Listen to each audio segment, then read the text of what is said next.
آئیے ہم آپ کو بتائیں کہ روزے کی کیا فضیلت ہے، اور جب بندے کو روزے رکھنے کی عادت پڑ جاتی ہے تو اسے روزے رکھنے میں پھر مزہ آنے لگتا ہے، ایک من جانب اللہ ایک لطف آنے لگتا ہے۔ اب وہ گرمی کو نہیں دیکھتا، اب اللہ کی رضا کو دیکھا کرتا ہے، وہ یہ نہیں دیکھتا کہ کتنی شدت کی گرمی ہے۔ حضرت سعید ابن ابی عروبہ رضی اللہ تعالیٰ عنہ سے مروی ہے کہ حجاج نامی شخص حج کے ارادے سے نکلا، بڑی امیر تھا، راستے میں پہنچا تو اس نے راستے میں کھانے کا ارادہ کیا، اپنے خادم کو کہا کہ دسترخوان لگاؤ۔ دسترخوان لگانے کے بعد اس نے کہا کہ دیکھو آس پاس کوئی شخص ہو تو اسے بلا لاؤ تاکہ وہ ہمارے ساتھ بیٹھ کر کھانا کھائے اور ہم اس کے ساتھ کچھ گفتگو کر لیں، کچھ بات چیت کر لیں۔ خادم جاتا ہے تو چاروں طرف دیکھا، اسے کچھ بھی نظر نہ آیا۔ اس کے بعد دیکھا کہ ایک شخص بکریوں کے بالوں میں لپٹا ہوا کہیں لیٹا ہوا ہے۔ اس کے پاس پہنچا، خادم نے اسے اٹھایا، بیدار کیا اور کہا کہ تمہیں میرے آقا بلا رہے ہیں، میرے سردار تمہیں بلا رہے ہیں۔ وہ عرابی وہ شخص پہنچتا ہے، اس کے سردار کے پاس جب پہنچا تو سردار نے کہا کہ آئیے ہمارے ساتھ بیٹھ کر کھانا کھا لیجیے، میں آپ کو دعوت دیتا ہوں۔ وہ عرابی کہتا ہے کہ نہیں، میں دعوت تمہاری قبول نہیں کروں گا، کیونکہ میں ایسے کی دعوت قبول کر چکا ہوں جس کی دعوت تم سے بہتر ہے۔ وہ سردار کہتا ہے کس کی دعوت قبول کر چکے ہو؟ تو حجاج سے وہ عرابی بولا کہ اللہ رب العزت نے مجھے دعوت دی روزہ رکھنے کے لیے، تو میں نے اپنے رب تبارک و تعالیٰ کی دعوت کو قبول فرما لیا۔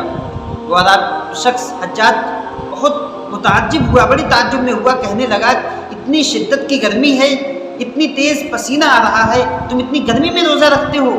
کہتے ہیں ہاں، تو کیا ہوا، قیامت کی گرمی کا دم، قیامت کی شدت تو اس سے بھی زیادہ سخت ہے، اس کے مقابلے میں تو اس کی کچھ بھی حیثیت نہیں، تو میں اس میں روزہ رکھتا ہوں تاکہ قیامت کے دن میرے لیے آسانی ہو، قیامت کے روز میرے لیے سکون ملے، اطمینان ملے۔ وہ شخص کہتا ہے، حجاج نامی شخص کہتا ہے آؤ کھانا بہت لذیذ ہے، کھانا کھا لو، کل اس کی قضا کر لینا۔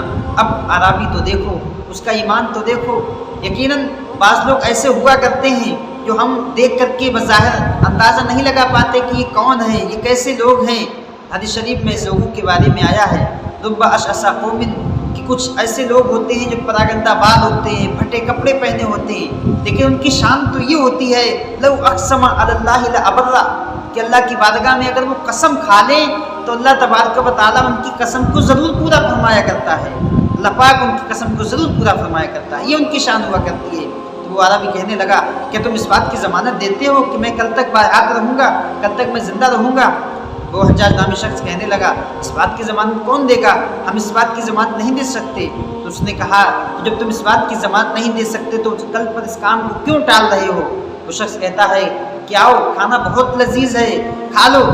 اب عربی کی بات سنے، عربی کہتا ہے اس کو لذیذ بنانے والا نہ تو ہے نہ وہ جس نے اس کھانے کو پکایا ہے، بلکہ لذت دینے والا تو اللہ تبارک و تعالیٰ ہے، اور اس کی لذت اس وقت ہے جب انسان اس کے ذریعے کسی برائی سے روکے تب اس کی لذت ہے۔ اب تم تو کسی کو برائی میں مبتلا کر رہے ہو، اس وقت اس کی لذت کہاں ہے؟ اللہ اکبر۔ دیکھیں آپ حضرات کہ وہ عربی کتنا کامل الایمان تھا، کتنا پختہ ارادے والا تھا، کتنی شدت میں بھی روزہ رکھ رہا تھا۔ ہم اور آپ پر رمضان کے روزے بھی نہ رکھے جاتے ہیں، اس پر بھی یہ کہتے ہیں کہ اتنی گرمی ہے برداشت نہیں کی جاتی۔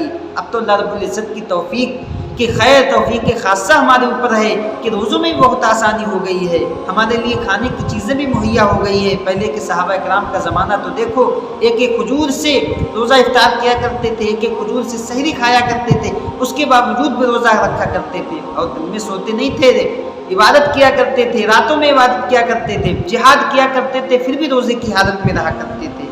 تو ہم اور آپ اپنے آپ پر غور کریں کہ ہمارے لیے کوئی دشواری نہیں روزہ رکھنا۔ یہ مبارک مہینہ یہ تمام لوگوں کو نصیب نہیں ہوتا، سب کی قسمت میں یہ مہینہ نہیں آتا۔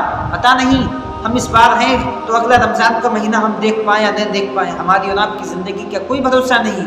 نہ جانے کتنے ایسے ہیں جو پچھلے رمضان میں تھے لیکن یہ رمضان انہیں دیکھنا نصیب نہ ہوئے، اللہ رب العزت نے انہیں اٹھا لیا۔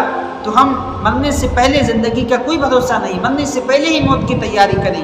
رمضان المبارک کا مبارک مہینہ ہے تو ہم اس سے پورا فائدہ اٹھائیں۔ یہ ہمارے لیے اللہ تبارک تعالیٰ نے اسکیم نکالی ہے